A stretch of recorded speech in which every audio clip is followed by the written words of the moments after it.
বন্ধুরা, আজকে আমি একটা রান্না করে দেখাচ্ছি। এটা রান্না সবাই অনেকেই খায় এরকম করে, আমিও এরকম করে খাই, আবার ভেজেও খাই মাছ।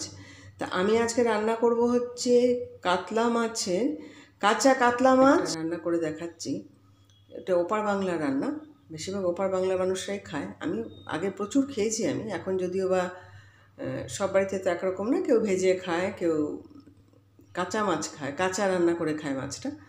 তো আমিও কাঁচা কাতলা মাছ আজকে রান্না করে দেখাবো। কী পদ্ধতিতে রান্না করছি আমি করে দেখাচ্ছি। কাঁচা রান্না হবে, মানে তো মাছটা ভেজে রান্না হবে না, কাঁচা রান্না হবে মাছটা। খুব সুন্দর টেস্ট হয় খেতে। দেখাচ্ছি।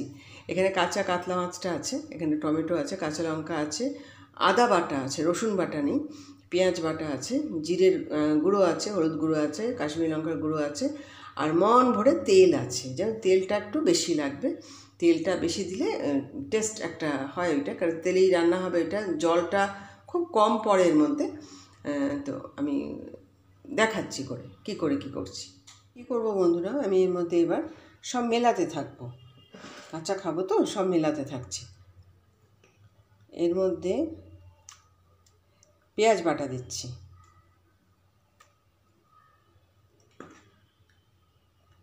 তিন চামচ,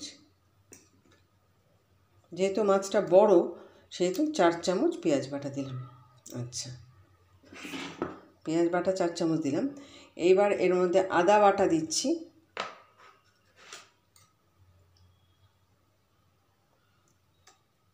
1 চামচ, এই 1.5 চামচের মতো আদা বাটা দিয়ে দিলাম। এর মধ্যে রসুন বাটা চলবে না, রসুন বাটা দেবো না আমি। আর কেউ যদি রসুন বাটা খেতে চায় সে নাও খেতে পারে, অসুবিধা কিছু নেই। আমি স্কিপ করলাম আর কি রসুন বাটাটা। আচ্ছা, দিলাম। দিয়ে এর মধ্যে কি করব, আমি এই যে জিরে, হলুদ আর এই যে লঙ্কাটা সবের মধ্যে মিলিয়ে দেবো। জিরে, হলুদ আর কাশ্মীরি লঙ্কার গুঁড়ো দিয়ে দিলাম। এইবার আমি কি করব, দরাজ হস্তে এর মধ্যে তেল দেব। এই যে দরাজ হস্তে আমি এর মধ্যে তেলটা দেব। তেলটা একটু বেশি করে এর মধ্যে দিতে লাগবে। তেল দিয়ে দিলাম। আচ্ছা, এইবার আমি কি করব, এটাকে খুব ভালো করে মাখাবো। এই যে একে কি করব, আমি খুব ভালো করে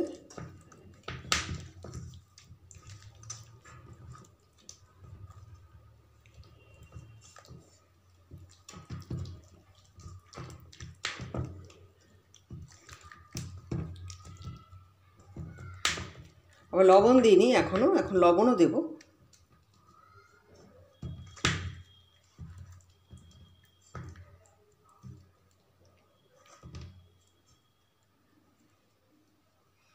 লবণও দেবো আমি এখন। আর কি করব বন্ধুরা, এই যে এটাকে আমি লবণ দিয়ে সব দিয়ে আমার মাখা হয়ে গেল, পুরো কাঁচা মাছটাকে মাখলাম। এবার কি করব, ওপর দিয়ে আমি টমেটো কটা দিয়ে দেব।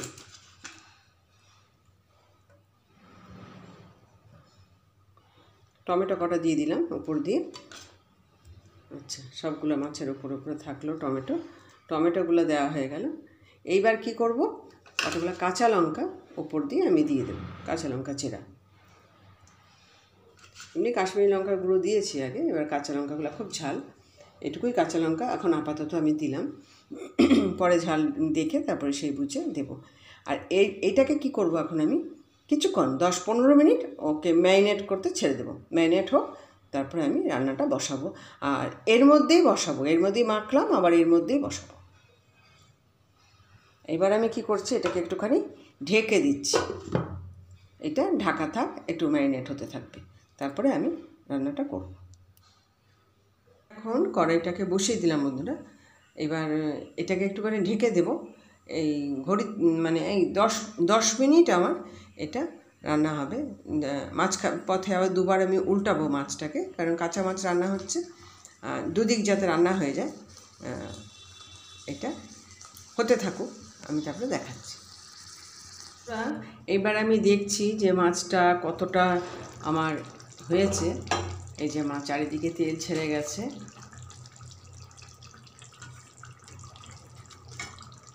আসলে কাঁচা মাছ তো খুব সাবধানে উল্টাবার ব্যাপার আছে, তো একবার আমি উল্টে দিয়েছি যদিও বা, তবু খুব সাবধানে,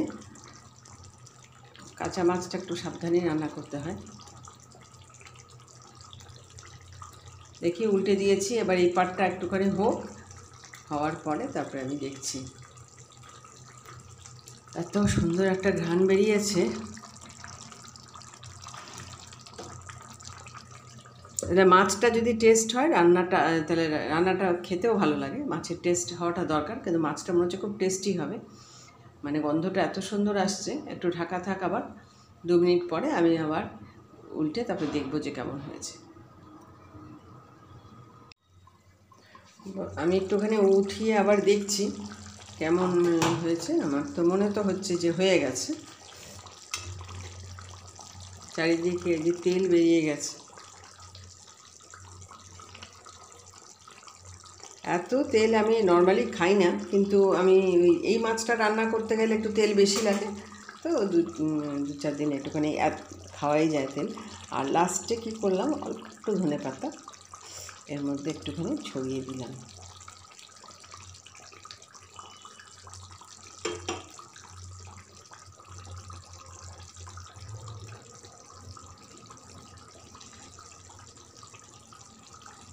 এবারে আমি গ্যাসটাকে নিভিয়ে দেব, একদম কম করে দেব আর কি, একদম কম করে দেব। তারপরে আমি দেখছি মাছটা কেমন হয়েছে, একদম কম করে দিচ্ছি। এটাকে আমি এখন অফ করে দিলাম, আর এটাকে এখন খুলে দেখছি। এইটা হচ্ছে লাস্ট লুক, হচ্ছে এই মাছের, কাঁচা মাছ, কাঁচা কাতলা মাছের পাকা ঝোল। এটা লাস্ট একদম রান্নার পরে বেড়ে দেখালাম বন্ধুরা। দেখো কেমন হয়েছে, ভীষণ সুন্দর হয় খেতে। গরম গরম ভাত দিয়ে খাবে, এত টেস্ট লাগবে খেতে। তোমরা একবার বানিয়ে খেয়ে আমাকে কমেন্ট করে জানিও কেমন লাগে। ভীষণ ভালো লাগে খেতে, আর রান্না তাড়াতাড়িও হয়, আর খুব টেস্ট হয়। একটু তেলটা বেশি খাওয়া হয়, উচিত না আমাদের তেল বেশি খাওয়া, জানি, তবে 2-1 দিন একটু তেল বেশি খেলে কিছু হয় না। সরষের তেল খেলে কোনো ক্ষতিও নেই, আর ভীষণ সুন্দর খেতে হয়। তোমরা খেও, আমি সব বন্ধুদের বলছি। তারপরে আমাকে খাওয়ার পরেই নাহলে আমাকে কমেন্ট করে জানিও যে কেমন লেগেছে। আমার তো ভীষণ ভালো লাগে খেতে, তোমাদের রান্না করে এর ঘ্রাণটাই একদম আলাদা, এত সুন্দর লাগে খেতে। যাই হোক, সব বন্ধুরা সবাই ভালো থেকো, সুস্থ থেকো। ভালো লাগলে একটা লাইক, কমেন্ট, শেয়ার করে দিও। নিশ্চয়ই ভালো লাগবে, ভালো না লাগার কোনো রাস্তাই নেই, ভালো লাগবে। নতুন বন্ধুরা একটু সাবস্ক্রাইব করে নিও। তাহলে আমি এখন আসলাম, টাটা। অতি অবশ্যই বানিয়ে খেও, আর ভিডিওটা একটু দেখো বন্ধুরা, অনেস্টলি একটু ভিডিওটা দেখো। নাহলে এক একটা ভিডিওতে এত দেরি হওয়ার তো, ভিডিও দেখা মানে কি একটু অনেস্টলি দেখতে হবে। আমি জানি সবাই ভালো করে দেখে না, আমি বারে বারেই সবাইকে বলি, কিন্তু আমি এটাও জানি যে সবাই ভালো করে দেখেন না। একসঙ্গে একটুখানি দেখো বন্ধুরা ভিডিওগুলো, রিকোয়েস্ট একটা সবাই সবার পেছনে থাকতে হবে, তো হাতে হাত দিয়ে চলতে হবে, কাজে সবাই একটুখানি ভিডিওগুলো দেখো। আমি তো সবার ভিডিও দেখি, আরও দেখবো। আমি আমাকেও বলছি অনেস্টলি, আমি আমাকেও বলছি যে সবাই সবাইকে দেখতে হবে, আমাকেও সবাইকে দেখতে হবে। এবার তাহলে আসলাম, টাটা। বানিয়ে খেয়ে দেখো, তারপরে কমেন্ট করে, অপূর্ব টেস্ট হয়।